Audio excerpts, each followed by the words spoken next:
Ask anyone who has seriously considered becoming a doctor and they'll all agree on one thing: medical school is expensive. But where is all of that tuition money going? Is it actually going towards your education, or is it just financing the dean's second Lamborghini? Let's find out. Dr. Jubal, MedSchoolInsiders.com. The average medical student graduates with around $242,000 of student loan debt, with the vast majority of that coming from medical school tuition. That's a lot of money, no matter who you're talking to. But what makes medical school so expensive? Has it always been like this? Not quite, and here's why. If you were a first-year medical student in 2000, you could expect to pay around $17,000 per year in tuition. When adjusted for inflation, this comes out to about $26,000 per year. This is by no means cheap, however, it's significantly less than the numbers we're about to get into. Let's fast forward to today. If you're a first-year medical student starting this year, you can expect to pay around $55,000 per year in tuition, more than double what you would have paid just 20 years ago. Of course, this number is just an average, and there are some medical schools that charge less and others that charge more. Regardless, that is around $220,000 just in tuition for 4 years of medical school. This doesn't take into account living expenses, transportation, and all of the other expenses that will come up during your time in medical school. It's estimated that the average cost of medical school rises by approximately $1,500 each year. Now that we know how much medical school in the US costs, where do these numbers come from? Do medical schools just throw darts at a dartboard to decide how much to charge students, or is there a method to the madness? To start, running a medical school is expensive. It takes tens of millions of dollars, if not more, just to keep things running each year. These costs can be broken down into two main categories: instructional costs and educational resources. Instructional costs include any expenses that are directly related to teaching. Professor salaries, simulation equipment, lab supplies, and actors for standardized patients would all fall into this category. Another instructional expense that we don't often consider is that medical schools generally have to pay hospitals and clinics to allow their students to rotate at their facilities. Although this is a necessary part of the training to become a physician, the reality is that having medical students decreases productivity. Teaching a student takes time away from clinical care and is an added responsibility for residents and attending physicians. As such, medical schools often need to pay for the opportunity to have their students rotate at these facilities. Educational resources are all of the other costs that don't directly contribute to a student's education but are still related to it. This includes administrator salaries, research activities, scholarships, access to databases, and maintenance of facilities, to name a few. Although these don't always directly impact a student's ability to learn, they are still necessary to keep the medical school or university up and running. It's estimated that instructional costs range from around $48,000 to $51,000 per student per year, and the cost of educational resources ranges from approximately $80,000 to $105,000 per student per year. Combined, this is significantly higher than the tuition that most medical students pay each year. Naturally, your next question is probably, how do medical schools afford all of this if not just tuition? The answer is that medical schools receive income primarily from 4 sources: tuition, endowments, government funds, and medical services. The one you are probably most familiar with is tuition, the money that medical schools receive from their students. Next, there are endowments, which are charitable donations from individuals or organizations. These may be physicians who graduated from the school or other members of the community that want to contribute to that school's medical education. These charitable donations can vary from hundreds of dollars to tens of millions of dollars. Therefore, some schools rely on large numbers of small donations, whereas others rely more on large individual donations. Most schools fall somewhere in the middle. After that, there's government funding. This is taxpayer money that is allocated to medical schools for purposes of education or research. Lastly, many academic medical institutions own hospitals and clinics and therefore generate revenue from seeing and treating patients. How much a school charges for tuition will depend on how much money they receive from the government, endowments, and medical services. A school that receives more money from these sources will be able to charge less in tuition, and vice versa. Allopathic medical schools tend to be affiliated with state universities and large academic institutions. As such, they tend to receive more funding from the government and generate more money from medical services, both of which decrease tuition costs for students. In contrast, osteopathic schools tend to be private institutions. They often receive little, if any, funding from the government and are often not associated with large medical institutions. This is why osteopathic schools tend to charge their students higher tuition. As an example, tuition may account for 10% or less of an allopathic medical school's revenue, whereas it may account for as much as 15 to 50% of an osteopathic medical school's revenue. This is one explanation for the rapid increase that we are seeing in the cost of medical education. In recent years, there have been many budget cuts that have affected the state's appropriations for medical education. In short, government funding is decreasing. As a result, these expenses are being passed on to students in the form of increased tuition. If budget cuts continue to occur, we can expect tuition to continue to increase in the coming years. In addition to rising costs and decreasing funds, many people believe that there is another factor at play that is driving up the price of medical school tuition, one that has to do with supply and demand. That being said, this is more theoretical than the previous 2 points, so take it with a grain of salt. Medical school isn't just expensive, it's also highly competitive. Each year, tens of thousands of high-achieving students apply to US medical schools, and less than half of them get in. It's only getting more competitive too, as more students apply to medical school each year. If we take the most recent 2021 to 22 medical school application cycle, for instance, there were approximately 10,000 more applicants to US MD schools compared to just the previous year, despite there being relatively the same number of medical school spots. That's an increase in applicants of approximately 18% in just 1 year. Whether this past year is an outlier as a result of the global pandemic, or a glimpse into what we can expect from here on out, no one can say for certain. However, the general trend has been that the number of applicants is increasing at a faster rate than the number of new medical school spots. This creates a mismatch between supply and demand, as there are many students that want to become doctors, but not enough medical school spots to accommodate them. As such, some theorize that in addition to driving up competitiveness, this is also driving up tuition costs. As medical school admissions become increasingly competitive, fewer and fewer students have the luxury of choice. Getting into medical school anywhere is an accomplishment, so students will often pay whatever it costs to attend that school. After all, what's another $50,000 when you're already taking out $300,000 plus in loans? Medical students don't usually have to worry about paying for school either, as the government is happy to provide loans. Investing in a medical student's education is a pretty low-risk investment for the government, as medicine is a relatively guaranteed path to a high salary, and most physicians will have the financial resources to pay back their loans. In addition, even if a physician goes bankrupt, student loans are more difficult to discharge than other types of loans, which means that there is a high likelihood that they will recoup their investment, plus interest of course. As such, there is very little incentive for the government to intervene with the rising costs of medical education. After all, medical schools still have fewer spots than there are applicants, so the rising cost of education is not affecting the number of physicians that are entering the workforce. This leads many to believe that medical schools are charging more for tuition simply because they can. It doesn't matter what price they set, because there will be thousands of pre-meds who are willing to pay it, and a government that's ready to provide the loans to allow them to. It all comes down to competition. When you have multiple options, you can choose the one that is the best value. When you only have one option, you're forced to take what you can get. For example, let's say there are 100 pre-meds and each one gets into 2 medical schools, 1 state school and 1 private school, each with 100 spots. If the state medical school charges $30,000 per year in tuition and the private medical school charges $50,000 per year in tuition, the student has the power to decide whether or not the extra $20,000 per year to attend the private school is worth it to them. If it isn't, they'll choose the state school over the private school. If every student chooses the state school over the private school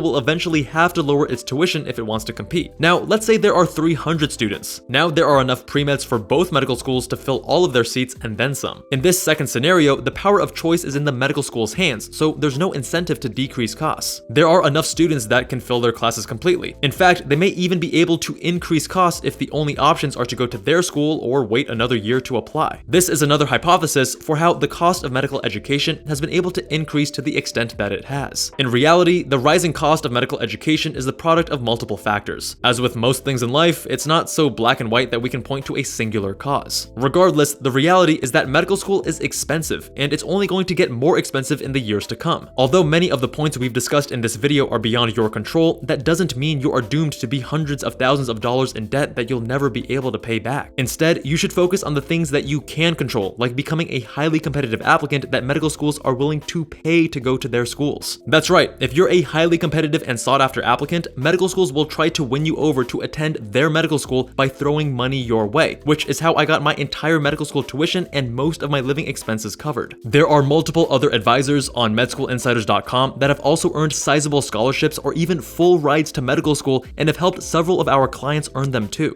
This obviously can't be guaranteed, but by working with these elite physicians, it's the best shot an applicant can have. These are real doctors who were top performers that can show you exactly how they did it. You're not going to find this level of expertise and value anywhere else, because simply put, other advising companies weren't built by and comprised of elite performers. You can't learn how to become a top performer and get a full ride merit-based scholarship from a doctor who wasn't able to do that himself. If you want to be a stellar applicant and receive one-on-one advising, tutoring, interview preparation, personal statement or secondary editing, mentorship, and more to become the strongest applicant you can be, visit medschoolinsiders.com. Our services can help elevate you to become the kind of applicant that medical schools pay to attend their school. Thank you all so much for watching. If you enjoyed this video, be sure to check out our videos on how to afford medical school, as well as our video on Student Loans 101. Much love, and I'll see you guys there.